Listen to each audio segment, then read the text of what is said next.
অবিশ্বাস্য লিটন দাস ১২৫ রানের অবিশ্বাস্য ইনিংস খেলে বিপিএল ইতিহাসের রেকর্ড বুকে জায়গা করে নিয়েছেন লিটন কুমার দাস। যে লিটন কুমার দাস আজকে কিন্তু বাংলাদেশ চ্যাম্পিয়ন ট্রফি থেকে কিন্তু বাদ পড়েছে এবং লিটন দাসের ফেরা কিন্তু অনিশ্চিত ছিল বাংলাদেশ জাতীয় দলে। সেই লিটন দাস আজকেই তার ম্যাজিক দেখালেন। ১২৫ রান করলেন মাত্র ৫৫ বলে এবং ২৪০ স্ট্রাইক রেট এবং বিপিএল ইতিহাসে দ্বিতীয় সর্বোচ্চ ব্যাটার হিসেবে কম বলে সেঞ্চুরি করেছেন। এবং আজকের এই ম্যাচটি যদি আমরা আলোচনা করতে যাই, এই ম্যাচটি থাকবে বিপিএল ইতিহাসের ওয়ান অফ দ্য 3 ম্যাচ। আমি কিন্তু ৩টি ম্যাচের মধ্যে একটি ম্যাচ বলবো বাংলাদেশ ক্রিকেট ইতিহাসের, বিপিএল এর ইতিহাসের কিন্তু সেরা ম্যাচের বিবেচনায়।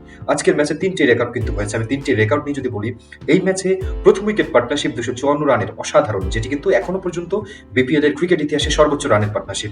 এবং এই পার্টনারশিপে যে কোনো কন্ডিশন বিবেচনায়, যে কোনো পজিশন বিবেচনায় বাংলাদেশ প্রিমিয়ার লিগে সর্বোচ্চ রানের পার্টনারশিপ এটি।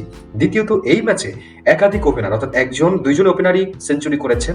এটি কিন্তু খুবই রেয়ার এবং বিপিএল ইতিহাসে এটি প্রথম। এবং এই ম্যাচে তৃতীয় সর্বোচ্চ রান করেছেন লিটন কুমার দাস ১২৫ রান, এবং দ্বিতীয় সুপার 100 করেছেন এবং কম বলে ৪৪ বলে সেঞ্চুরি করেছেন, যেটি ক্রিস গেইলের পরেই অবস্থান করছে। সব মিলিয়ে লিটন দাসের আজকের ঝলমলে ইনিংস, বিপিএল আজকের ম্যাচের ইনিংসটি কিন্তু অত্যন্ত সাবলীল এবং সুন্দর মনোরমভাবেই হয়েছে। এবং আজকের এই ম্যাচটি কিন্তু বিপিএল ইতিহাসের অন্যতম সেরা ম্যাচ বলা যায়। লিটন দাস চ্যাম্পিয়ন ট্রফিতে আনসিলেক্টেড হয়েছেন তার বাজে ফর্মের কারণে। তার সর্বশেষ ১৩টি যে ওডিআই ইনিংস, তার মধ্যে কিন্তু লিটন দাসের একটিও 50 নাই, যার ফলে কিন্তু বরাবরই তিনি কিন্তু ফর্মহীনতায় ভুগছিলেন এবং লিটন দাস এক পর্যায়ে আজকে নির্বাচক প্যানেলদের সিদ্ধান্ত অনুযায়ী কিন্তু বাদ পড়ে যায়। সব মিলিয়ে লিটন দাস কিন্তু আবারও কামব্যাক করবে এবং বিপিএলে কিন্তু তার জানান দিচ্ছে যে আজকে তার প্রথম ম্যাচ, এই দুঃসংবাদের পরে কিন্তু প্রথম ম্যাচে কিন্তু লিটন দাস সেঞ্চুরি করেছেন, অসাধারণ সেঞ্চুরি করেছেন, যেটা কিন্তু বলতেই হয়। এবং দুইজন ওপেনার তানজিদ তামিম, যিনি কিন্তু আজকে দলে ডাক পেয়েছেন, অসাধারণ সেঞ্চুরি, এবং লিটন কুমার দাস, দুজনের কিন্তু ২৫৪ রান করেছেন দুজনে, যেটি কিন্তু বিপিএল ইতিহাসে সর্বোচ্চ রানের পার্টনারশিপ।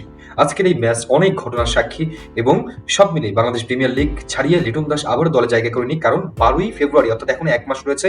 বাংলাদেশ দল এখনো পুনর্বিবেচনা করতে পারে, নির্বাচক মন্ডলীরা যদি বুঝে লিটন দাস তার ফর্ম ফিরে পেয়েছে, সে চিরচেনা রূপে আছে, তাহলে কিন্তু লিটন দাসকে বিবেচনা করে আবার আগের তাকে সংযুক্ত করতেই পারে।